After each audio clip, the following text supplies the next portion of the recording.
Good evening, LATTC Architecture and Environmental Design Program, Winter 2015. This is part B of Project 1. How do you identify the zip codes for your project? So under this tab, this is called the Standards Toolbox. You have here three options to look at data: Catalog, Search, and Toolbox. So you want to open the Search. And here under the search, you want to type zip code Los Angeles. So here under zip code Los Angeles, remember here that there's three ways. You have local search, enterprise, and ArcGIS online. And depending on how you sign in into your ArcGIS, it will allow you to go into different databases. Right here, actually, I'm not signed in. So I'm going to generic ArcGIS online. And just by playing with different maps previously, I know that this one has the available information that we need for this project. So, guys in the background, we're recording for YouTube, so please. So you're going to go to Los Angeles zip code. And basically, you're starting a brand new map. It's going to ask if you want to save the layers here. And you want to say no because it's a brand new map. And it's kind of interesting. So now we can close the search command. And this available data is really not in your machine. This data is still on the cloud. So the first thing you want to do, we want to save this data into our own local machine.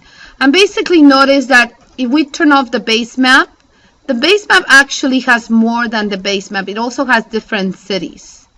Right? So at this point, it has Bell Gardens, anyway. So we want to turn off the base map. And we also want to turn off basically the zip codes polygon fill-in. The only one that we're going to focus right now is going to be the outline here. Because when you turn it on and off, this is the one that has all the zip codes. Now here, it's all in the cloud. And what we want to do right here, you want to right click and look at the attribute table. And this attribute table is telling you that there's 440 records. Those are your 440 records. And there's two ways to select the zip code. So at this point, I want everybody to choose the zip codes that you're going to be studying for your projects. So before you come here, you probably look at your neighborhood councils, you probably look at other information, and you already know the zip codes that you're going to be studying. So for example, trade tech, let's say I'm going to be studying trade tech. The only zip code I need is 90011, which is this zip code. There's two ways to do it. One way is the one that previous video explained. It's called selection by attributes. And selection by attributes, we know that this database, the tabular data, this is the field, just because I had previously opened the database, I know that this is the field that is going to have all the zip codes available. So in the previous video 1, I show you that you're going to go zip code equal, get unique values, and I know that that was the field that had all the zip codes I need to choose from. So in this case, just like previous, I would go 90011, and this is something different and an addition from previous email. You can also say or zip code equal 910. Now with this operation, you can add as many zip codes as you want, and then when you say apply, okay, notice how the two zip codes are highlighted, and then you're gonna say okay. Now let's say now that you want to these are called selected. So you selected it by attribute, and the attribute is by the attribute of the field. So now let's say that I want I'm going to open the attribute table, and this is another way that you can select. I want to now select other. Now notice here you can organize it. You can select this table and you can organize it ascending or descending, and then you can come here and select other zip codes. So notice here that every time I click that one, And what's kind of interesting is that it deleted the previous zip codes that I had added by the selection of the attribute, right? So it's not, unless you click your control key and then you can add more than one.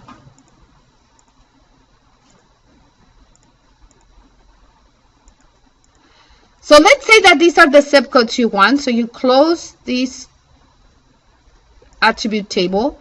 And then here, this is the next step. You're going to go right click and you're going to say, from all these selection, I want to create one layer that is going to sit in my machine and I will not be depending on the cloud or on any ArcGIS Online. So I'm going to say create a layer from selected features.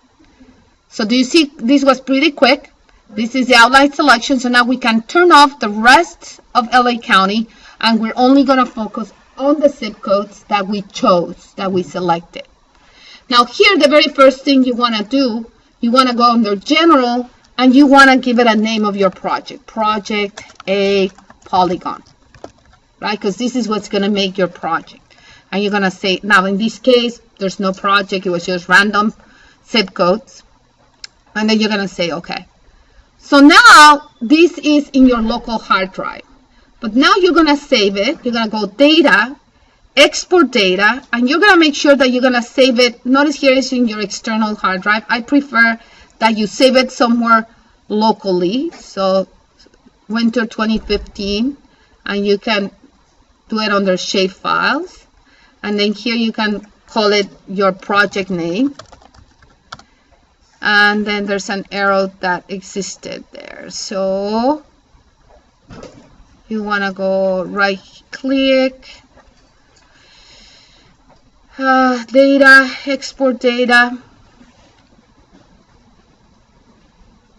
and let's see if we can let you, it doesn't let you export there. So another way to do it is before that, coming back to your outline, it has to do a little bit with the machines in your laboratory. We're not having this problem.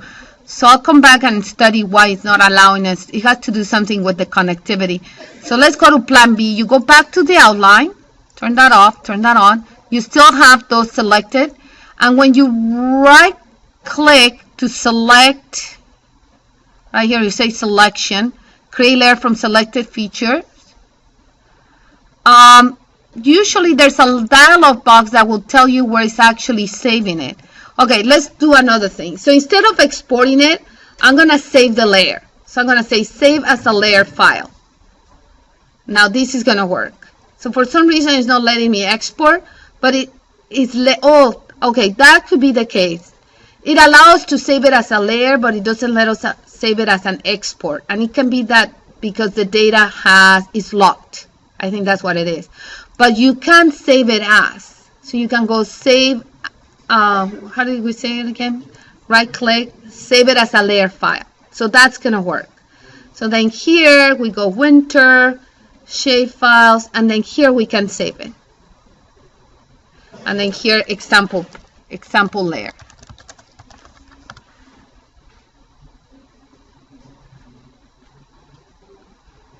So now that we have that, then we can go to our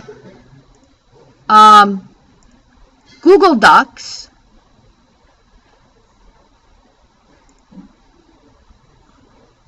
And then you can go up here and let's see my drive. And you can upload